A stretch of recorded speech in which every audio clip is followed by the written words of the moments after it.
Good morning. I'm preparing to make a broccoli and cheese casserole this morning. I'm trying to get a little bit more healthy. So I'm going to get my broccoli ready. And I did buy this at Sam's, and it was a 2-pound bag, and it's fresh broccoli. You want to clean it up a little, wash it, chop it, so that the pieces are about the same size, so when you boil them that you can get them cooked up to about the same, amount, so there's some aren't mushy, the others are more crunchy.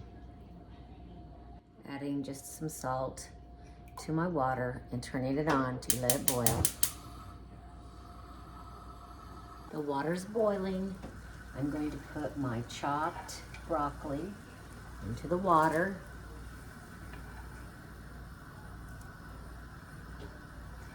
I tried to make the pieces as close to the same size as possible.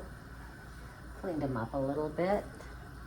We're going to let them boil in this water for about 3 to 4 minutes. We don't want them to be mushy. We just want them to be partially cooked. They'll be vibrant green. So the timer has gone off for the 3-minute mark for this broccoli. And I'd say that's perfect. So I'm going to take it and I'm going to drain it.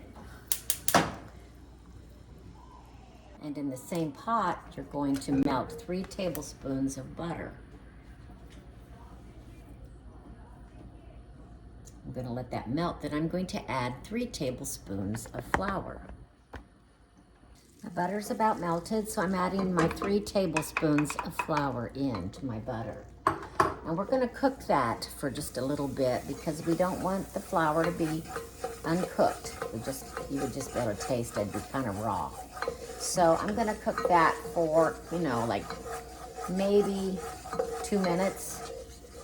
I have it on about a little below medium. You can see it's cooking.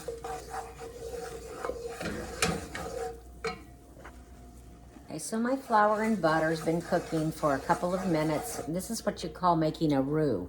This is what will thicken your dish. I'm going to add 1 cup of whole milk.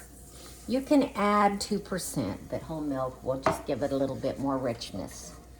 So I'm going to let that cook for a few minutes. Let it get a little thick.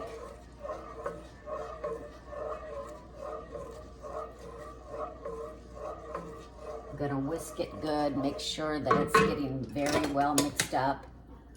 You can use a whisk to do this, that helps.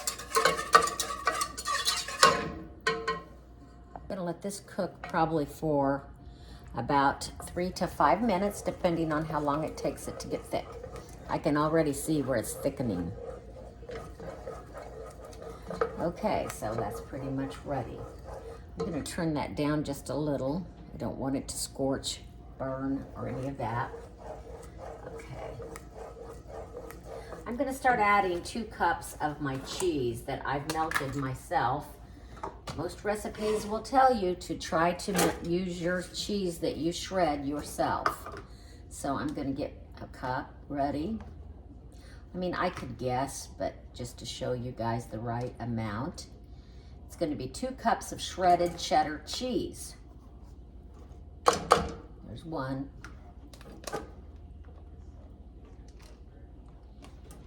And there's about 2. Now I have turned this down a little. I don't want it to burn. We're going to get that cheese melted in with our roux. If it seems too thick, you can always add a little more milk. I did think it was a little thick, so I did add a couple splashes of milk to this. Now I'm going to add some salt and pepper. It says salt and pepper to taste, so I'm going to start with like 1/4 teaspoon of pepper. And then maybe 1/4 teaspoon of salt. You know your cheese is salty.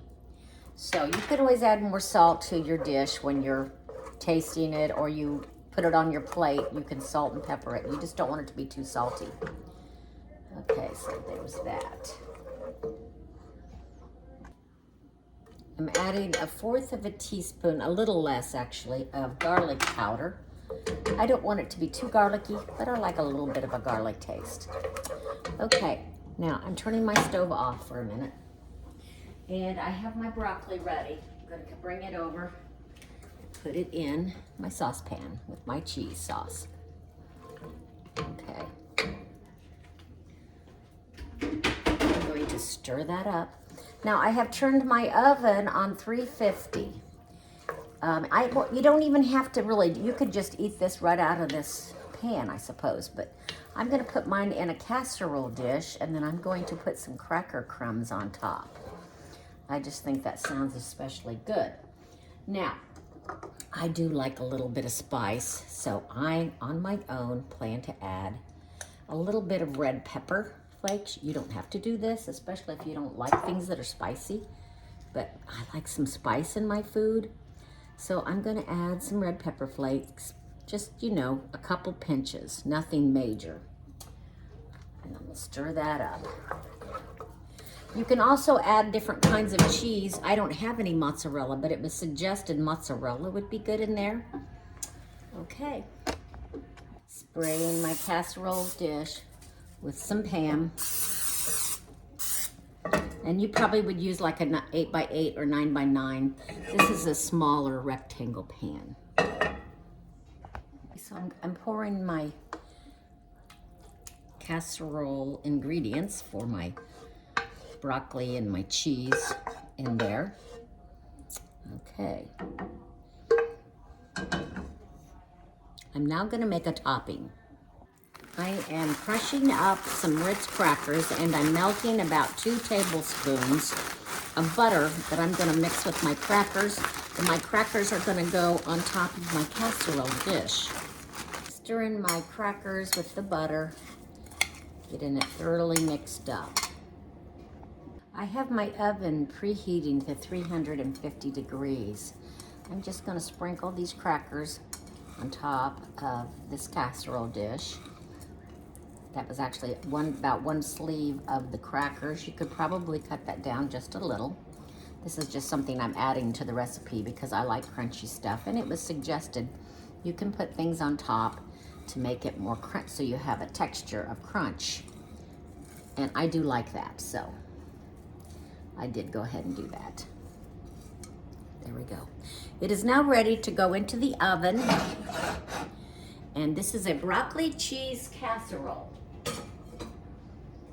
I'm waiting for my oven to be at 350. My oven is ready now. It did reach the 350 degrees, so I'm going to place this in here for about 20 minutes. Okay, so this is how this broccoli casserole dish looks coming out of the oven. It's a little brown on top. It's kind of bubbly. It's very hot right now.